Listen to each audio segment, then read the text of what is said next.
बांग्लादेश में अल्पसंख्यकों पर बेरहमी से जुल्म और नौजवान दीपू दास को जलाकर मारने के विरोध में विश्व हिंदू परिषद ने मंगलवार को इस्लामपुर में एक विरोध मार्च निकाला।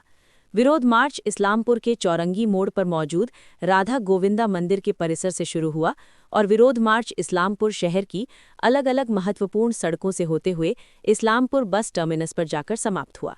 विरोध मार्च के दौरान विरोध करने वालों ने बांग्लादेश में हुई घटना की कड़ी निंदा की और दोषियों को कड़ी सजा देने की मांग की। उन्होंने अल्पसंख्यक की सुरक्षा पक्का करने की भी मांग की है। कार्यक्रम को लेकर के इलाके में सुरक्षा और निगरानी बढ़ा दी गई थी।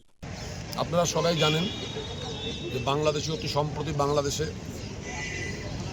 আবার ইসলামী জিহাদিরা বাংলাদেশের যে ইসলামিক জিহাদি তারা হচ্ছেন আমাদের সনাতন হিন্দু ধর্মাবলম্বী দীপু দাস। সেই দীপু দাসকে নৃশংসভাবে পৈশাচিকভাবে হত্যা করে উলঙ্গ করে তাকে গাছের মধ্যে ঝুলিয়ে দিয়ে আগুন দিয়ে জ্বালিয়ে যেভাবে হত্যা করা হয়, বিশ্ব হিন্দু পরিষদ আজকে আমরা রাস্তায় নামতে বাধ্য হয়েছি। এইরকম পৈশাচিক এইরকম নারকীয় ঘটনার জন্য আমরা তীব্র নিন্দা জানাই। তার জন্যই আজকে আমরা এই প্রতিবাদ মিছিলে একটা বিষয় বলবো যে গতকালকে একটা রিপোর্ট বেরিয়েছে বাংলাদেশ পুলিশের কাছে, সেটা হচ্ছে গিয়ে যে দীপু দাসের বিরুদ্ধে যে অভিযোগটা আনা হয়েছিল যে অন্য ধর্মের কোনো উনি কুমন্তব্য করেছিলেন, সেই ধরনের কোনো তথ্য বাংলাদেশ পুলিশের কাছে নেই। সেটা একেবারে মানে ইনভেস্টিগেশনে উঠে এসেছে, তারপরেও তাকে এইভাবে করে প্রাণ দিতে হলো। কি বলবেন? এটা ফেক আইডি বানানো হয়েছিল। দীপু দাস যে ছিল, দীপু দাস নিজে বড় মোবাইল ইউজ করতো না, ছোট মোবাইল ইউজ করতো। তার কোনো সোশ্যাল মিডিয়াতে কোনো অ্যাকাউন্ট ছিল না।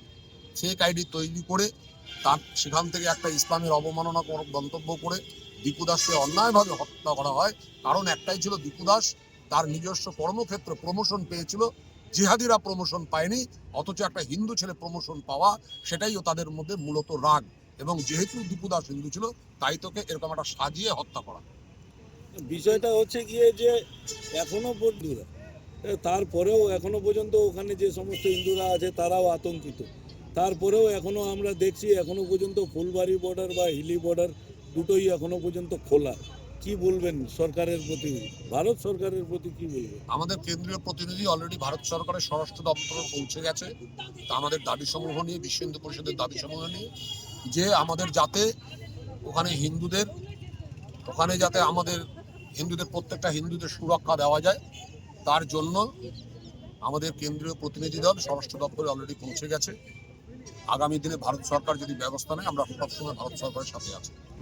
এমনি কি দাবি রয়েছে আপনাদের এই মুহূর্তে? কি দাবি মূলত দাবি এই মুহূর্তে যে আমাদের বাংলাদেশের সমস্ত সুরক্ষা দেওয়ার জন্য আমরা রাজ্য সরকার তথা কেন্দ্র সরকারের কাছে জানানো, আমাদের সংগঠন থেকেও জানানো হয়েছে এবং আমরাও রাস্তায় মিলে প্রতিবাদ জানাচ্ছি।